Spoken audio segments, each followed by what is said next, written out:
Hey guys, welcome back to another video. This is Gabe with Indigo Software, genuine Microsoft software for less. In this video, we're going to show you guys how to configure Windows Server 2025 with Sconfig. Since Windows Server Core doesn't have the traditional server manager or a Windows desktop, Sconfig is a great tool that's going to allow us to easily do administration directly from the command line. Before we get started with this video, if you're interested in purchasing Windows Server, remote desktop licenses, Windows 10, Windows 11, Microsoft Office, or a wide variety of other Microsoft software at a great price, be sure to check out Indigo Software. We'll have those links down below. So without further ado, let's jump in.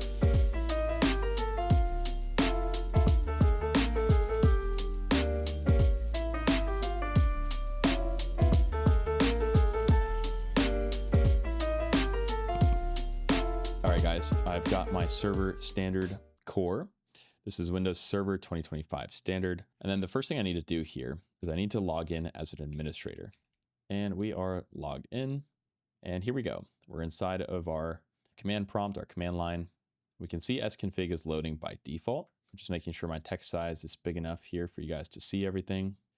Okay, so when we get into Server Core, if you're not already familiar, we have basically the menu here.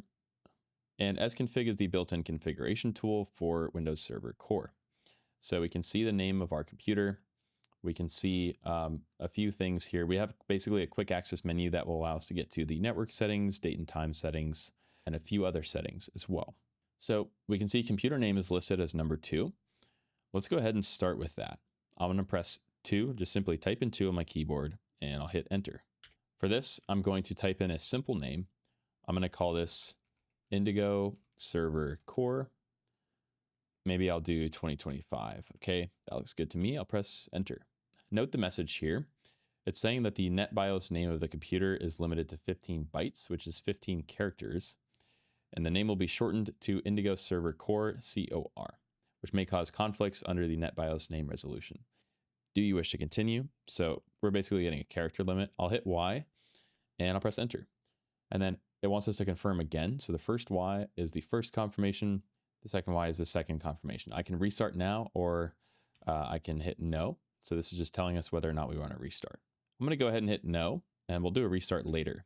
Okay, from here, we need to select of our available network adapters. So you can see the number listed here on the left. So I'll just type 6 and I'll press enter. It's showing us an IP address, subnet mask, and the default gateway. And notice that I'm on the default switch inside of my Hyper-V virtual machine manager, which is why we have this format.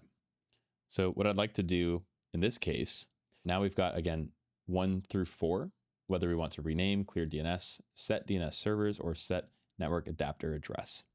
I'm going to enter number 1, and I want to assign a static IP address. So 1, the network adapter address is the IPv4 settings. I'll hit S and I'll press enter. And it wants us now to assign our static IP. So I'll do 172.29.207, and I'll just enter 175. So I've got my static IP entered. We'll start with this address only, and I'll press enter. We're going to be prompted now for the subnet mask.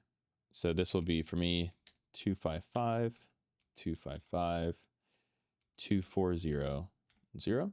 And now we want the default gateway.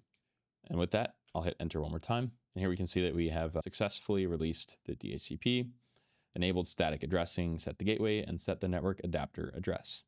Now, if we want to also adjust the DNS servers, which we may want to do, I'll hit 2 and I'll hit enter.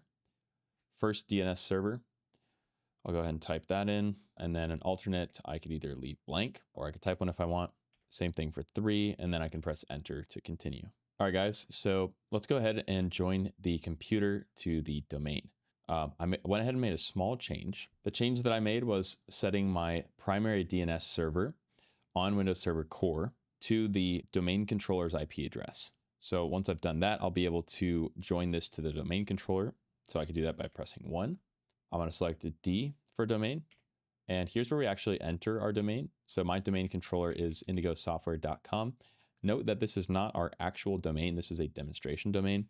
If you want to access our website, we've got links below, or you can enter indigosoftwarecompany.com. I'll press enter on this, and we want to specify an authorized domain user. I'll just do administrator, and I just need to type in the administrator password, and I'll press enter. And here we can see it successfully joined the domain It's also going to prompt a restart, which I'll put off for now, but you would want to do this. Next up, let's check out option 4. This is going to allow us to enable remote management. So from this menu, I'm going to hit 1 to enable remote management. We can see it's already enabled, so I'll go ahead and press enter to continue. Now we also have remote desktop available from the Sconfig menu. I can access that by hitting 7.